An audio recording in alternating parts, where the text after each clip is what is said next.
Trump کی جانب سے مختلف ممالک پر عائد کیے گئے حالیہ ٹیرف کے اثرات آج پاکستان کی اسٹاک مارکیٹ میں بھی دکھائی دیے، جہاں کاروباری ہفتے کے آغاز کے پہلے روز ہی شدید مندی دیکھنے میں آئی اور ایک موقع پر 100 انڈیکس میں 6250 سے زائد پوائنٹس کی کمی دیکھی گئی، جس کے بعد کاروبار کو 45 منٹ کے لیے روک کر پھر بحال کیا گیا۔ عارف حبیب لمیٹڈ کے مطابق منفی ٹریڈنگ کے حوالے سے آج کا دن تاریخی تھا۔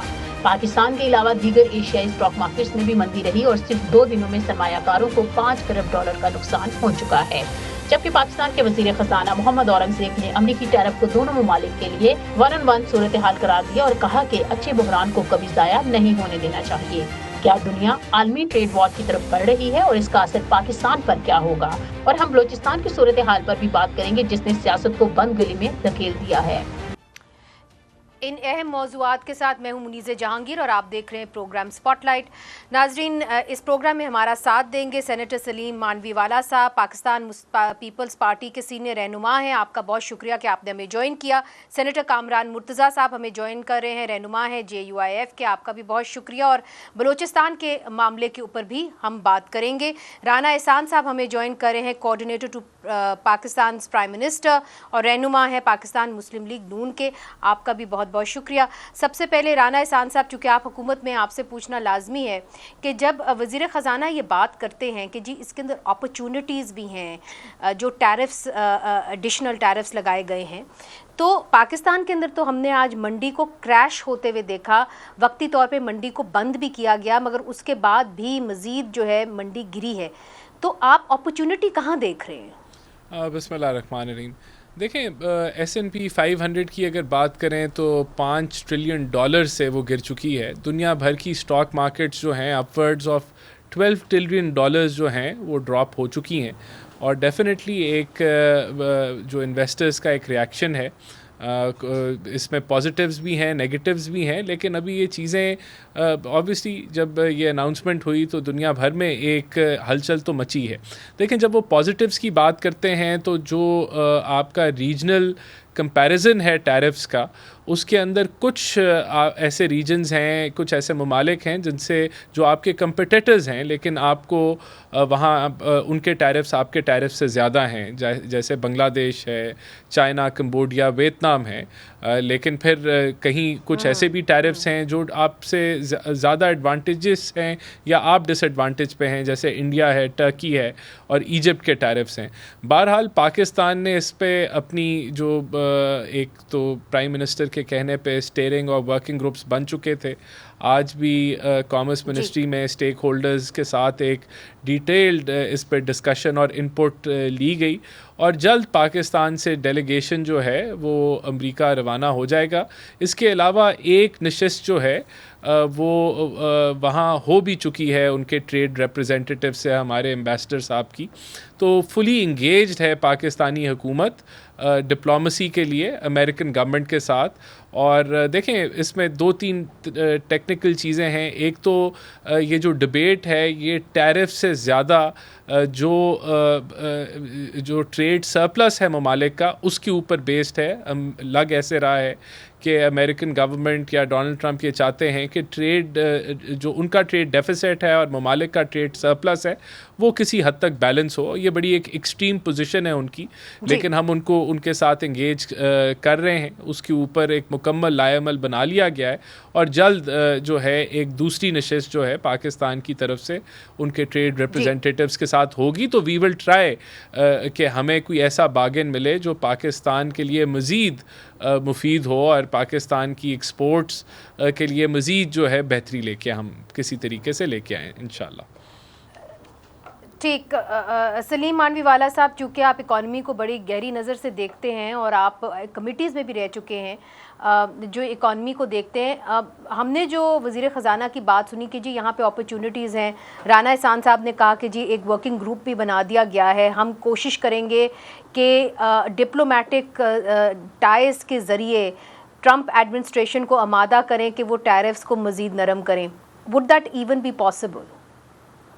دیکھیں جی، ٹیرف کا تو ایشو جو ہے there is nothing to do with the stock exchange، but tariff کو اگر ہم سینسیبلی ہینڈل کریں تو میں سمجھتا ہوں کہ that can go in the favour of Pakistan. But ہمارا ہمیشہ سے مسئلہ یہ رہا ہے FTAs میں بھی, PTAs میں بھی, ٹیرفس میں بھی, کہ جو لوگ جاتے ہیں ہمارے نیگوشیٹ کرنے, ان کو سر پیر نہیں پتا ہوتا ٹیرفس کا. ان کو پتہ نہیں ہوتا کہ ہم نے یہ FTAs اور PTAs کیسے نیگوشیٹ کرنے ہیں, یہ ٹیرفس کیسے نیگوشیٹ کرنے ہیں. اور میجورٹی آف دی FTAs اور PTAs جو ہیں وہ پاکستان کو نقصان پہنچاتے ہیں. تو اگر تو ایسے لوگ جائیں گے جن کو ٹیرف کا کوئی آئیڈیا نہیں ہے, پھر تو وہ نقصان ہی کر کے آئیں گے. مگر اگر کچھ سمجھدار لوگ جائیں گے پاکستان سے, جن کو آئیڈیا ہے کہ ٹیرف کیا چیز ہوتی ہے, ٹیرف لائنز کیا چیز ہوتی ہیں, پروڈکٹ کیا ہوتا ہے, اور ہمارا USA کے ساتھ کیا ٹیرف لائنز پہ ایشو ہے, کہاں ہم سرپلس میں ہیں, کہاں ہم نیگیٹو ہیں, تو تب تو اس کا کوئی رزلٹ مجھے سمجھ میں آتا ہے. مگر اگر وہی مگر قطع کلامی معاف سینیٹر صاحب, جو ٹیم ہے اب وہ سو ہے. سوال یہ اٹھتا ہے کہ اگر بہت سارے تجزیہ نگار یہ بھی کہتے ہیں, اکانومسٹ یہ بھی کہتے ہیں کہ جی آپ کو اپنی لوکل مارکیٹ کو بوسٹ کرنا ہوگا, اس کے لیے آپ کو سبسڈیز دینی ہوں گی. کیا آپ سمجھتے ہیں, چونکہ IMF کا پروگرام آپ بھی دیکھ چکے ہیں, کہ کیا IMF کے ذریعے سبسڈیز دے بھی سکے گی یہ حکومت, کیپیسٹی ہوگی, یہ الاؤ کرے گا IMF؟ دیکھیں IMF, دیکھیں ابھی آپ نے 7 روپے ریڈکشن دیا نا, یہ بھی تو ایک طریقے کی سبسڈی ہے. کیسے دیا آپ نے؟ آپ نے ایسے دیا کہ آپ نے IMF سے بات کی, ان سے نیگوشیٹ کیا, ان سے بات چیت کی. تو کوئی ایسی چیز نہیں ہے, IMF یہ نہیں کہتا کہ آپ ملک کو بند کر دیں اور کوئی چیز نہ کریں, کوئی ایکٹیویٹی نہ کریں, اپنی اکانومی کو بوسٹ نہ کریں, وہ قطعی یہ نہیں کہتے. مگر وہ یہ کہتے ہیں کہ آپ ہمیں تو سمجھائیں کہ آپ یہ کریں گے کیسے, اور آپ جو بھی آگے اچیومنٹس کرنا چاہ رہے ہیں وہ آپ اچیو کیسے کریں گے. تو اگر آپ کے پاس کوئی پلان نہیں ہے, آپ کو سمجھ نہیں ہے کہ آپ نے کرنا کیا ہے, تو میں نہیں سمجھتا کہ آپ کچھ کر پائیں گے. مگر اگر آپ کے پاس جو بھی ٹیم ہے, مجھے نہیں پتا وہ کون سی ٹیم ہے, بٹ میں تو ہسٹوریکلی آپ کو بتا رہا ہوں, سکسیسو گورنمنٹ میں, ایون ہماری گورنمنٹ میں, کہ اس قسم کے لوگ جا کے چیزیں نیگوشیٹ کر کے آئے جن کو کچھ پتہ ہی نہیں ہے کہ ہم کیا نیگوشیٹ کرنے گئے تھے اور ہمیں کیا چاہیے تھا. تو یہ ایک بہت بڑا چیلنج ہے پاکستان کے لیے, کہ اگر آپ کوئی بھی چیز نیگوشیٹ کرنے جائیں گے and you don't have the capacity to negotiate it, تو آپ اپنا نقصان ہی کر کے آئیں گے. ٹھیک. کامران مرتضیٰ صاحب, ہم کہا جاتا ہے کہ امریکہ ہمارا سب سے بڑا جو ہے بگسٹ ٹریڈنگ پارٹنر ہے, مگر یہ بھی اب اکانومسٹ کہتے ہیں کہ جی اگر آپ نے مزید اپنی اکانومی کو بڑھانا ہے تو آپ کو اپنے ہمسایوں کے ساتھ تجارت کرنی ہوگی. اس وقت جو ماحول ہے آپ کے صوبے کے اندر, جہاں سے آپ کا تعلق ہے, کوئٹہ کے شہر میں آپ رہتے ہیں, وہاں پہ آپ کو لگتا ہے کہ تجارت ہو سکتی ہے؟ اس کا بارڈر جو ہے اب بلوچستان کا, وہ افغانستان کو بھی لگتا ہے, وہ ایران کو بھی لگتا ہے. وہ الگ بات ہے کہ سینکشنز لگے ہوئے ہیں ایران کے اوپر, مگر کیا تجارت کا ماحول ہے اس خطے کے اندر, ہو سکتی ہے؟ دیکھیے, اس خطے کے اندر اگر آپ کو میں کہوں آپ پاکستانی ہیں, میں خود پاکستانی ہوں, میں بلوچستانی ہوں, اگر مجھے کہا جائے کہ آپ نے انویسٹمنٹ کرنی ہے تو مجھے بھی جو ہے نا 10 دفعہ سوچنا پڑے گا کہ آیا اس ماحول میں جہاں سڑکیں 10-20 دن بند رہتی ہیں اور ایون جو ہے نا انٹیریئر میں ٹریول کرنا ناممکن ہے, مشکل نہیں, میں ناممکن کہہ رہا ہوں, تو اس میں میں انویسٹ کروں گا کچھ جا کے. ایون اگر وہ بات کروڑوں کی نہ ہو, لاکھوں کی ہو, ایون ہزاروں کی ہو, تو کیا جو ہے نا ان حالات میں کوئی انویسٹمنٹ کرنے کے لیے آئے گا جو بلوچستان سے تعلق رکھتا ہے؟ آنسر ہے کہ نہیں, ایسا ممکن نہیں ہوتا, یہ ان نیچرل ہے. تو جب ان نیچرل جو ہے ماحول آپ نے پیدا کر دیا ہوا ہے بلوچستان میں, تو ہم کو سمجھ میں نہیں آ رہی کہ یا تو جو سوچنے والے ہیں, جو سوچنا جن کا کام ہے, جن کا حکومت چلانا کام ہے, وہ عقل سے آ رہی ہیں, یا پھر یہ سب کچھ جان بوجھ کے کیا جا رہا ہے. تو دونوں صورتوں میں یہ بہت خطرناک بات ہے کہ اگر آپ سوچنے سے آ رہی ہیں اور اس طرح کے ماحول میں جس میں جو نا آپ اگر کوئی کوئٹہ سے نکلنا چاہے دن کو یا رات کو, پہلے تو رات کو مشکل تھا, اب دن کو بھی مشکل ہو گیا ہے, تو نکلنا چاہے اور وہ اسلام آباد آنا چاہے وایا ڈیرہ اسماعیل خان تو ممکن نہیں ہے, وایا لورلائی آنا چاہے تو بھی ممکن نہیں ہے, کراچی جانا چاہے وایا خزدار ممکن نہیں ہے. اگر پنجاب جانا چاہے صادق آباد کی طرف سے، سبی کی طرف سے، تو ممکن نہیں ہے، تو پھر اس میں کون انویسٹمنٹ لائے گا؟ یہ بات جو ہے وہ درست نہیں کی جا رہی. بلوچستان سے یا تو لوگوں کو دلچسپی نہیں ہے یا جان بوجھ کے جو ہے نا وہ سارے معاملات کو بگاڑا جا رہا ہے. رانا احسان صاحب، آپ نے کامران مرتضیٰ صاحب کی بات سنی. دیکھیے وہ آپ کے ایک ساتھی رہے ہیں JUIF. میں تو یہ بھی کہوں گی کہ اختر مینگل بھی آپ کے ساتھی رہے ہیں. PDM کے اندر انہوں نے ایک اچھا رول ادا کیا تھا، آپ کے ساتھ مل کے وہ چلے تھے. تو اب سوال یہ اٹھتا ہے کہ وہ سراپا احتجاج ہیں، ان کو کوریج کی کہیں نہیں مل رہی. دوسری طرف سے ہم دیکھ رہے ہیں کہ ہر طرف سے سیاست کو بند گلی میں لے جایا جا رہا ہے. تو یہ سہرا تو آپ کی حکومت کے اوپر آئے گا نا، چاہے پیپلز پارٹی کی وہاں پہ پروونشل گورنمنٹ ہو کہ نہ ہو. لوگ تو آپ کی حکومت کی طرف دیکھ رہے ہیں، اور یہ وہ حکومت ہے جس نے ماضی میں کم از کم بلوچوں کے معاملات کو حل کرنے کی کوشش کی ہے. دیکھیں ابھی بھی ہم بلوچستان کے معاملات کو ہم حل ہی کرنا چاہتے ہیں، لیکن اور کوئی جو ہے وہ بند گلی میں کسی کو نہیں ڈالا جا رہا. دیکھیں بات یہ ہے کہ اگر BYC ہے اور وہ BLA کو جو ہے وہ اگر ان کے ساتھ سمپتھائز کرتی ہے یا کنڈیم نہیں کرتی، تو یہ پھر یہ چیزیں جو ہیں یہ دیکھنی ہوں گی کہ آپ نے کس طریقے سے آگے بڑھنا ہے. اور ڈیفینیٹلی دیکھیں سیکیورٹی سچویشن اگر درست نہیں ہوتی تو انویسٹمنٹ آنا بڑا مشکل ہے، میں ایگری کرتا ہوں، لیکن اس کو ہم نے درست کرنا ہے، اس کو ہم نے بہتری کی طرف لے کے جانا ہے. اختر مینگل صاحب ہیں، ان کے ساتھ بالکل حکومت انگیج کر رہی ہے، لیکن ہمارے لیے بھی یہ تعجب ہوتا ہے کہ جب کوئی BLA کی ایکٹیویٹیز کو کنڈیم نہ کرے اور جو پلین ایک دہشت گردی کے حوالے سے جو ہے وہ پرجوش ہیں، اور اس میں بھی کوئی شک نہیں ہے کہ ان کو ٹرانس نیشنل ایلیمنٹس جو ہیں ان کی فنڈنگ بھی کر رہے ہیں. تو یہاں کلیئرٹی ہونی چاہیے، اور گورنمنٹ کے حد تک بڑی کلیئرٹی ہے کہ ان کے اوپر کریک ڈاؤن ہوگا، اور وہ کریک ڈاؤن کیا جا رہا ہے. بہرحال جو وہاں ایک کنسنسس بلڈنگ کا جو طریقہ کار ہے جو ہونا چاہیے، جو کہ ہم بھی سمجھتے ہیں کہ پولیٹیکل فورسز کے ساتھ کنسنسس جو ہے وہ کرنا چاہیے، اور وہ اولین طور پہ بلوچستان حکومت اور وفاق اس کو جو ہے فیسیلیٹیٹ ہر لحاظ سے کرنے کے لیے تیار ہے. لیکن دیکھیں کل انشاءاللہ تعالیٰ ایک بہت بڑا مگر قطع کلامی معاف رانا احسان صاحب، میری چونکہ بات ہو چکی ہے اختر مینگل صاحب سے، تو اس وقت ان کو بالکل ایک ایسے علاقے کے اندر محدود کر دیا گیا ہے جہاں پہ شاید کامران مرتضیٰ صاحب جانتے ہوں، غفور حیدری صاحب کے اوپر بھی حملہ ہو چکا ہے، حمداللہ صاحب کے اوپر بھی حملہ ہو چکا ہے. کافی خطرناک وہ علاقہ ہے، اور ان کے اوپر آپ کو پتہ ہے ایک سوئسائڈ بام اٹیک بھی ہو چکا ہوا ہے. It was thank God a field one. مگر وہاں پہ جو آپ نے اپنی ٹیم بھیجی ہے، انہوں نے براہ راست اختر مینگل صاحب کو بتایا ہے کہ ان کے ہاتھ میں کچھ بھی نہیں ہے، کہ وہ بااختیار نہیں ہیں. اگر وہ بااختیار نہیں ہیں تو وہ نیگوشیٹنگ ٹیم کیا نیگوشیٹ کرے گی؟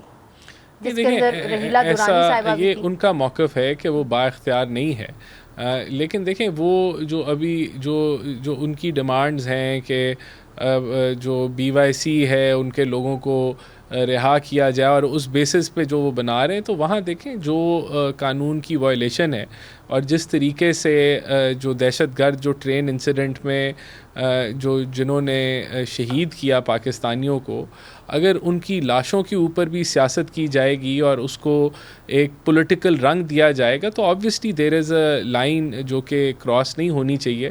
اور اگر کوئی اس چیز سے نالا ہے کہ جو دہشت گرد ہیں وہ ان کو کنڈیم کر سکے، تو یہ یہاں بھی ہمیں پھر بڑی کلیئرٹی ہونی چاہیے کہ جو سمپتھائزرز ہیں ان دہشت گردوں کے، جو ہر روز حملہ آور ہو رہے ہیں پاکستانیوں کے اوپر اور ان کا قتل عام کر رہے ہیں، اور آپ کی اسٹیٹ فورسز پہ حملہ آور ہو رہے ہیں، تو یہ چیزیں دیکھیں یہاں ان چیزوں پہ کم از کم سیاست نہیں ہونی چاہیے. باقی مگر سوال یہ اٹھتا ہے کہ یہ تو حملہ آوروں کے ساتھ تو مظاہرے نہیں ہو رہے. اس وقت مظاہرے جو ہو رہے ہیں وہ لوگ کر رہے ہیں